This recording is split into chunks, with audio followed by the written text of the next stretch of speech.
اللہ تعالیٰ نے ایسی ہدایت کرنے والی کتاب نازل فرمائی ہے کہ جس میں اچھائیوں اور برائیوں کو کھول کر بیان کیا گیا ہے۔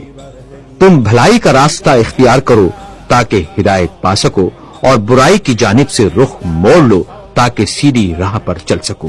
فرائض کو پیش نظر رکھو اور انہیں اللہ کے لیے بجا لاؤ تاکہ یہ تمہیں جنت تک پہنچائیں۔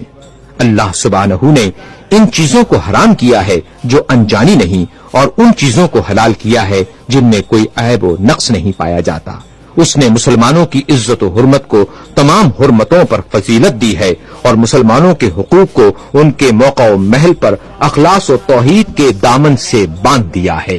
چنانچہ مسلمان وہی ہے جس کی زبان اور ہاتھ سے مسلمان بچے رہیں، مگر یہ کہ کسی حق کی بنا پر ان پر ہاتھ ڈالا جائے اور ان کو ایذا پہنچانا ناجائز ہے، مگر جہاں واجب ہو جائے اس چیز کی طرف بڑھو کہ جو ہماگیر اور تم میں سے ہر ایک کے لیے مخصوص ہے، اور وہ موت ہے، چونکہ گزر جانے والے لوگ تمہارے سامنے ہیں اور موت کی گھڑی تمہیں پیچھے سے آگے کی طرف ہنکائے لیے جا رہی ہے۔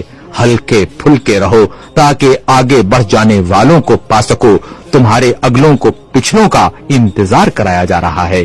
اللہ سے، اس کے بندوں اور اس کے شہروں کے بارے میں ڈرتے رہو، اس لیے کہ تم سے ہر چیز کے متعلق سوال کیا جائے گا، یہاں تک کہ زمینوں اور چوپاؤں کے متعلق بھی اللہ کی اطاعت کرو، اس سے سرتابی نہ کرو۔